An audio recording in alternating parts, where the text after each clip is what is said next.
जिज्ञासा के माध्यम से किसी ने प्रश्न पूछा है कि वास्तविक प्रेम क्या है और किससे हो सकता है। बड़ा ही प्यारा सवाल है। प्रेम, इस संदर्भ में महापुरुषों ने कहा है, पोथी पढ़त पढ़त जगमुआ, पंडित भया न कोई, ढाई आखर प्रेम का, पढ़े सो पंडित होई। अब थोड़ा इसे गहरे में समझने की आवश्यकता है कि आखिर महापुरुष क्या कहना चाह रहे हैं। वो कहना चाह रहे हैं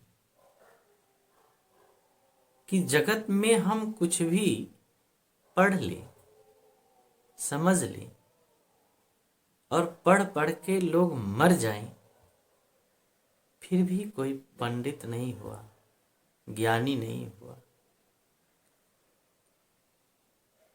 जो परमात्मा के ढाई आखर प्रेम का पढ़ ले, वही पंडित है। ढाई आखर मतलब क्या? ढाई आखर सत्य में होता है, स अधः त य। सत्य, सत्य में ढाई आखर है, अर्थात जो सत्य का ज्ञान, सत्य का अनुभूति जिसने किया वही प्रेम कर सकता है। परमात्मा जगत से, जगत के संपूर्ण प्राणी मात्र से प्रेम करते हैं, बदले में कुछ नहीं चाहते। लेकिन जगत में अगर कोई प्रेम किसी से करता है तो उसका स्वार्थ होता है। महापुरुषों ने कहा है, स्वार्थ मीत सकल जग माही। सब स्वार्थ के ही मीत हैं। जो वास्तविक प्रेम है वो जगत में संभव ही नहीं है। वास्तविक प्रेम सिर्फ और सिर्फ परमात्मा से ही किया जा सकता है, परमात्मा से ही कर सकते हैं। संसार में प्रेम संभव ही नहीं है। बहुत से लोग आप देखेंगे कहते हैं हमें आपसे बहुत प्रेम है। बहुत का मतलब क्या? प्रेम तो मात्रात्मकता का संबंध ही नहीं है। प्रेम का संबंध मात्रात्मकता से नहीं, भावनात्मकता से है। कह रहे हैं बहुत प्रेम है। अब पूछें कितना प्रेम है भाई? 5 किलो, 10 किलो, 20 किलो, कितना? जब मात्रा की बात आए तो बताएं। जहां भी मात्रा की बात आ गई, बहुत है, अर्थात कम भी हो सकता है। जहां कम और अधिक की बात है, समझे वहां प्रेम नहीं है, फर्जी प्रेम है। क्योंकि प्रेम या तो होता है या नहीं होता है। मात्रा का गणित उसमें है ही नहीं।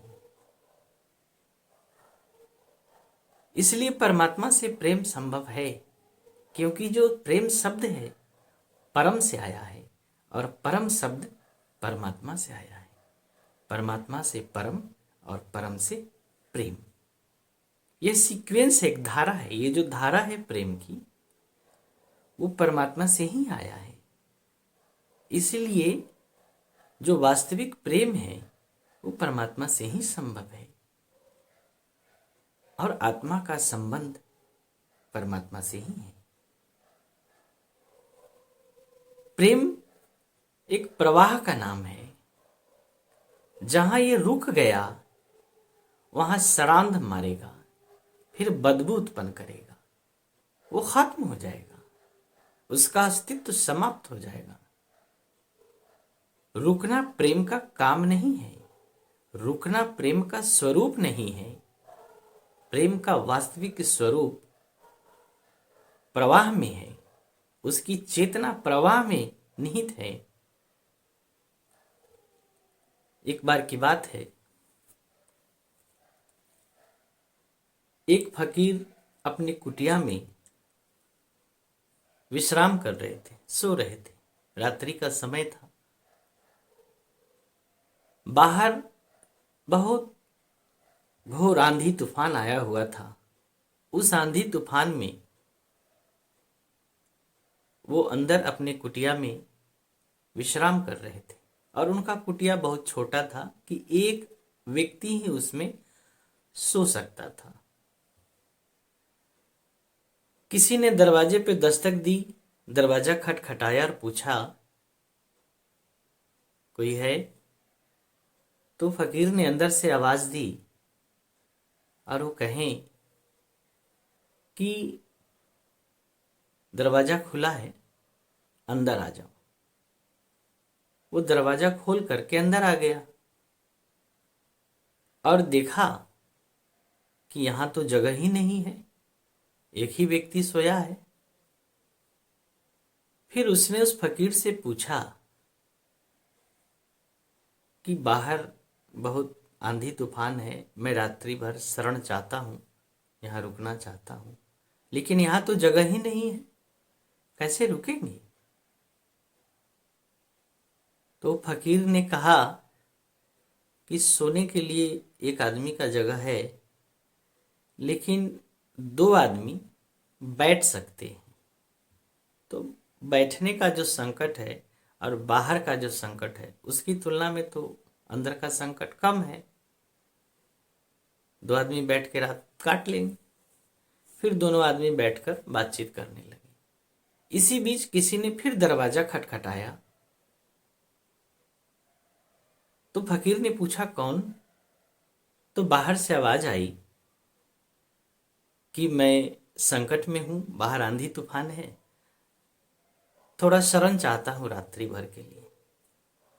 तो फकीर ने कहा, अंदर आ जाओ। तो जैसे ही फकीर ने कहा अंदर आ जाओ, तो जो व्यक्ति पहले शरण लिया था उसने कहा कि महाराज, इसमें जगह कहाँ है, कैसे रहेगा? तो फकीर ने कहा कि देखो, दो आदमी हम लोग बैठे हैं आराम से, लेकिन तीन लोग खड़े हो सकते हैं। तो तीन लोग आपस में बातचीत करते रात कट जाएगी, क्योंकि जो बाहर का संकट है उसकी तुलना में तो ये संकट कम है। तो फिर तीनों लोग खड़े हो गए और बातचीत करने लगे। इसी बीच फिर किसी ने दरवाजा खटखटाया। तो फकीर ने कहा, कौन? तो दरवाजे से आवाज आई, मैं संकट में हूं, शरण चाहता हूं रात्रि भर, बाहर बहुत आंधी तूफान है। फकीर ने कहा, दरवाजा खुला है, आ जाओ। तो जो दोनों शरणार्थी शरण लिए हुए थे, उन्होंने कहा कि अंदर जगह कहाँ है महाराज? तो फकीर ने कहा कि तीन आदमी आराम से खड़े हैं, चार आदमी थोड़ा तकलीफ के साथ खड़े हो सकते हैं।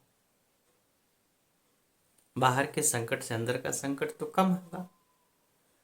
फिर चारों लोग उसमें खड़े हो गए, सट सट कर खड़े हो गए, फिर बातचीत करने लगे। तभी थोड़ी देर बाद फिर किसी ने दरवाजा खटखटाया और पूछा। कोई इस बार आवाज नहीं आई। फिर दरवाजा खटखटाया, फिर आवाज नहीं आई। फकीर ने पूछा, कौन? तो बाहर से कोई आवाज नहीं आ रही थी। तभी एक व्यक्ति जो उसमें शरण लिए हुए था, वो झांक कर देखा, तो देखा कि एक गधा भीगा हुआ बाहर खड़ा है। तो फकीर को उसने कहा कि घबराने की कोई बात नहीं है, कोई नहीं है बाहर, बाहर कोई नहीं है। फिर फकीर ने कहा, जब कोई नहीं है तो दरवाजा कौन खटखटा रहा था? तो उसने कहा, कोई चिंता की बात नहीं है, वो गधा है। एक गधा खड़ा है। तो फकीर ने कहा कोई बात नहीं है, दरवाजा खोल दो। तो तीनों शरणार्थी जो शरण लिए थे वो एक साथ बोल पड़े, इसमें जगह कहाँ है? तो फकीर ने कहा कि जब पहली बार पहला व्यक्ति आए थे तो भी यहाँ जगह नहीं था, लेकिन हमने शरण दी क्योंकि हमें प्रेम था। दूसरा आया तो भी जगह नहीं था, तो भी हमने जगह दी क्योंकि प्रेम था। तीसरा आया तो भी हमने जगह दी क्योंकि प्रेम था। और ये गधा आया है तो अब हमारा प्रेम खत्म नहीं हो गया, प्रेम तो है ही, किसी पर हमारा प्रेम रुक नहीं गया, ये प्रवाह जारी है। रही बात जगह की, तो अभी मैं अंदर हूं, मैं बाहर हो जाऊंगा, जो मेरा जगह है उसमें वो गधा आ जाएगा। हमारा प्रेम किसी पर जाकर रुकता नहीं है, प्रवाहवान है, निरंतर प्रवाहित हो रहा है, यह जीवंत है, चैतन्य है। और उसने गधे को अंदर कर दिया और स्वयं बाहर हो गया। इस कहानी के माध्यम से हमें यह समझने का प्रयास करना है कि प्रेम कहीं रुकता नहीं है, अटकता नहीं है, भटकता नहीं है, ये सदा प्रवाहित होते रहता है। जहां रुका प्रेम खत्म हो गया, सड़ांध मारेगा, बदबू करेगा। इसलिए जगत में हम कहीं भी प्रेम करते हैं, जिससे भी करते हैं, हम उसे बांध लेना चाहते हैं। अगर पिता पुत्र से प्रेम करता है तो वो बांधना चाहता है, मेरा पिता, मेरा पुत्र। कोई व्यक्ति किसी से प्रेम करता है तो कहता है मेरा, मतलब हमने प्रेम क्या किया, ये मेरा हो गया। ये जो मेरा का घेरा है वो प्रेम को खत्म कर देता है। तो जहां मेरा है, मैं है, वहां प्रेम नहीं है। जहां मात्रा है, मात्रात्मकता है, ज्यादा या कम का सवाल है, वहां प्रेम नहीं है, नहीं हो सकता। प्रेम अखंड प्रवाह का नाम है, अखंड चेतना के प्रवाह का नाम प्रेम है, रुकने का नाम प्रेम नहीं है। इसलिए जगत में प्रेम परमात्मा से संभव है, और परमात्मा के मार्ग को जो इस धराधाम पर बताने का कार्य करते हैं, जो परमात्मा के दूत हैं, जो संत सदगुरु हैं, उससे प्रेम संभव है। क्योंकि हम उन्हें बांध नहीं सकते, हम उन्हें अपने घेरे में नहीं ले सकते। इसीलिए उनसे ही हमारा वास्तविक प्रेम हो सकता है, परमात्मा से ही प्रेम संभव है। इसके अलावा जगत में किसी से प्रेम संभव ही नहीं है।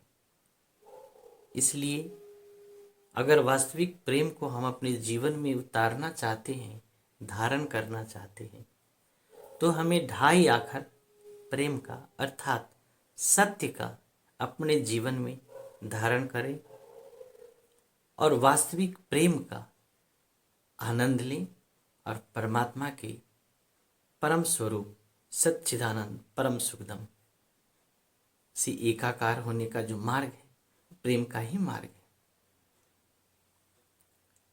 और कहा गया, महापुरुष कहें इनके बारे में, प्रेम न बाड़ी उपजे, प्रेम न हाट बिकाए। ये कोई बाजार में नहीं बिकता और किसी खेत में उत्पादन भी नहीं होता। इसलिए ये कहाँ उत्पन्न होता है?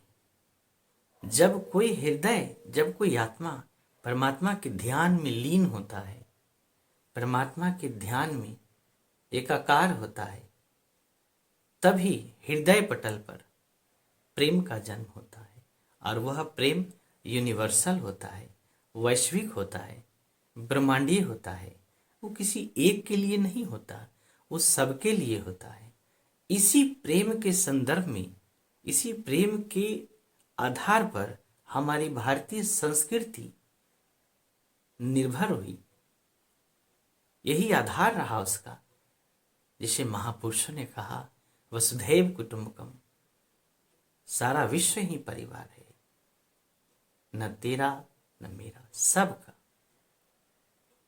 इसलिए वास्तविक प्रेम परमात्मा से ही संभव है।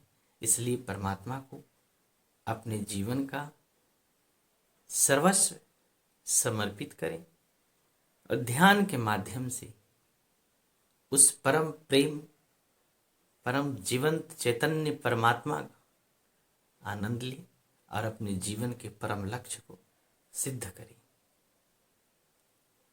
आज इतना ही। बहुत बहुत